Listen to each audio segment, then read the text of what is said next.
हनुमान् श्रीपदो वायुपुत्रो रुद्रो नघोजरः अमृत्यवीरवीरश्च ग्रामवासो जनाश्रयः धनदो निर्गुणः शूरो वीरो निधिपतिर्मुनिः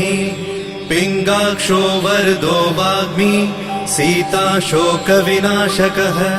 शिवः शर्वः परो व्यक्तो व्यक्ताव्यक्तो धराधरः पिङ्गकेशः पिङ्गरोमा श्रुतिगम्यः सनातनः अनादिर्भगवान् देवो विश्वहेतुर्जनाश्रयः आरोग्यकर्ता विश्वेशो विश्वनाथो हरीश्वरः भर्गो रामो रामभक्तः कल्याणप्रकृतिस्थिरः विश्वम्भरो विश्वमूर्तिर्